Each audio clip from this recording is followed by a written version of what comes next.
সাই healing হোমের থেকে আমি শর্মিষ্ঠা। প্রথমেই জানাই আপনাদের অনেক প্রণাম, অনেক ভালোবাসা। আজকের আলোচনা, আমরা দুশ্চিন্তার থেকে মুক্তি পাবো কীভাবে, বা মনকে শান্ত করে আরও জীবনে অগ্রসর হব কীভাবে।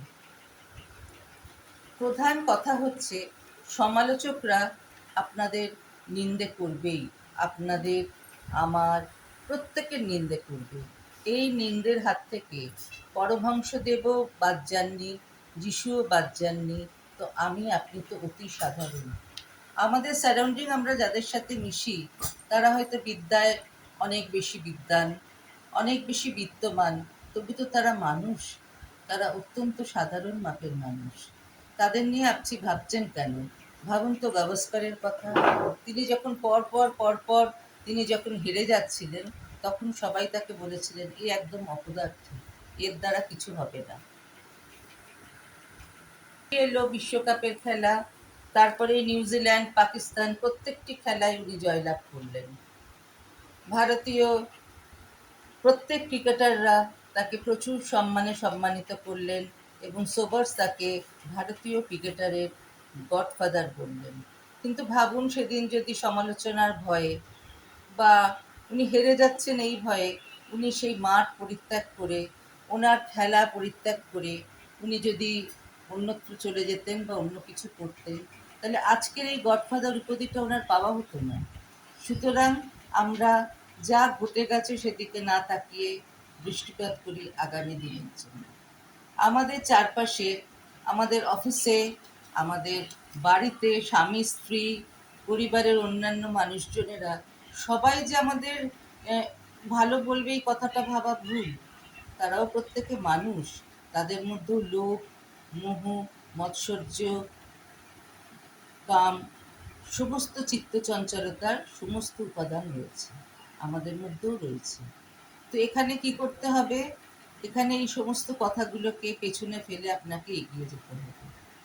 মা শারদা বলেছিলেন, আমি কারুর সাজানো মা নই, আমি সকলের মা, আমি সত্যিকারের মা। জনৈক এক ভক্ত মা শারদার কাছে আসতেন। তার একবার পদস্খলন হয়েছিলেন। সে নিজের মনে জানতেন সে একটা ভুল করে ফেলেছেন।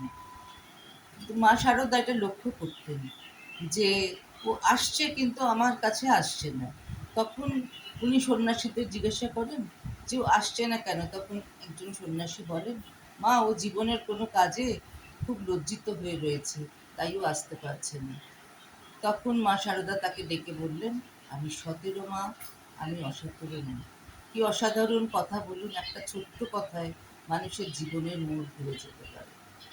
তো আমাদের এই যে নিরন্তর আমরা কোথাও থেকে একটু কষ্ট পাচ্ছি কারোর ব্যবহারেতে, বা আমাদের ব্যবহারেও কেউ কষ্ট পেয়েছে, এটাও হতে পারে।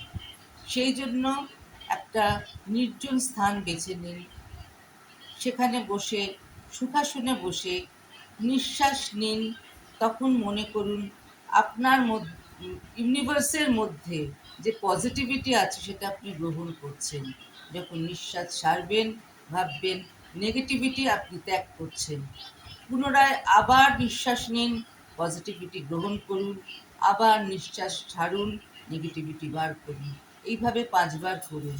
তারপর যাদের সাথে আপনারা কখনো অসুবিধার মধ্যে পড়েছেন, যাদের কথাবার্তা বা আপনার কথায়ও কেউ দুঃখ পেয়ে থাকতে পারে, আমার কথায়ও কেউ দুঃখ পেয়ে থাকতে পারে, সেই মুহূর্তে অত্যন্ত প্রভাবশালী আমি একটি প্রার্থনার কথা বলবো। এই প্রার্থনাটির নাম হো পুনঃ পুনঃ প্রেয়ার। এই 4টি শব্দ ভীষণভাবে মানুষের জীবনকে বদলে দেয়, এবং ভেতরে একটা অসম্ভব শান্তি এনে দেয়। কথাটির শব্দ 4টি হলো, please forgive me, I am sorry, thank you, I love you. Please forgive me, I am sorry, thank you, I love you. Please forgive me, I am sorry, thank you, I love you. সেটা যে কারুর সামনে গিয়ে বলতে হবে তা না, তাদের মুখটা মনে করে আপনি ঘরে বসেই বলুন। যখন যেখানে ইচ্ছে তখন সেখানে বলুন। দেখবেন পারিপার্শ্বিক আবহাওয়া কিরকম ধীরে ধীরে চেঞ্জ হয়ে যাচ্ছে, আপনি একটা আনন্দের মধ্যে চলছেন। তো আমার নিজের একটা ছোট্ট ঘটনা, মা শারদার উপর আমি আপনাদের শোনাতে চাই। একবার আমি বাগবাজারে স্নান করতে গিয়েছিলাম গঙ্গায়। তো সেখান থেকে যখন ফিরছি স্নান টান করে, তো মা শারদার মঠে আমি মাঝে মধ্যেই যাই, শারদা মার বাড়িতে। তো ফিরছি, তো তখন একটু দেরি হয়ে গিয়েছিল, ওখানে তো সব নিয়মে চলে।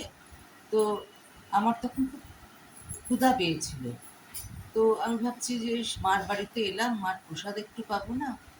তো দেখলাম দরজাটা বন্ধ হয়ে গেল, আমি সামনের দোকানগুলোর দিকে এগোতে থাকলাম। হঠাৎ দেখলাম জনৈক এক সন্ন্যাসী এসে বললেন, মা আপনার খিদে পেয়েছে, আসুন আপনি সেবা নেবেন।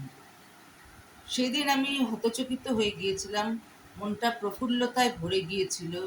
তারপর যখন আমরা ঢুকলাম, দেখলাম মা শারদা সেই চিরাচরিতভাবে পা খেলিয়ে বসা। আর সেদিন মার মুখে একটা অসম্ভব প্রশান্তি আমি ফিল করেছি। তারপর ওনাদের সেবায় আমি নিজেকে খুব কৃতার্থ বলে মনে করেছিলাম। প্রয়োজনে মাকে ডাকুন, খুব পুনঃ পুনঃ প্রেয়ার করুন, শান্তি লাভ করুন। আপনাদের প্রত্যেকের মঙ্গল হোক, এই শুভকামনার সাথে আজকে শেষ করছি, সঙ্গে একটি ছোট্ট টোটকা দিচ্ছি। সর্বৌষধি আর মহাঔষধি এটি আপনি পাবেন পূর্ণ সিনেমার কাছে, অম্বিকা ঔষধালয়। 30 টাকার সর্বৌষধি কিনবেন, 30 টাকার মহাঔষধি কিনবেন। এটার কাজ হয় মঙ্গলবার আর শনিবার। সোমবার রাত্রে যদি আপনি মঙ্গলবার স্নান করেন, সোমবার রাত্রে এই সর্বৌষধিটা আর মহাঔষধি একটু করে নিয়ে একটা পরিষ্কার কাপড়ের মধ্যে পুঁটলি বেঁধে 1 বালতি জলের মধ্যে চুবিয়ে দেবেন।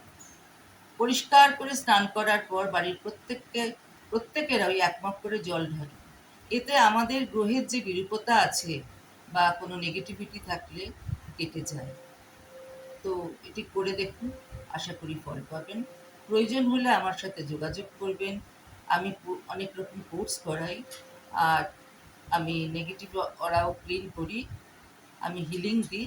এছাড়া বিভিন্ন রকম ধীরে ধীরে সবই আমি আপনাদের বলবো। আমার নাম্বার হলো 9903917440।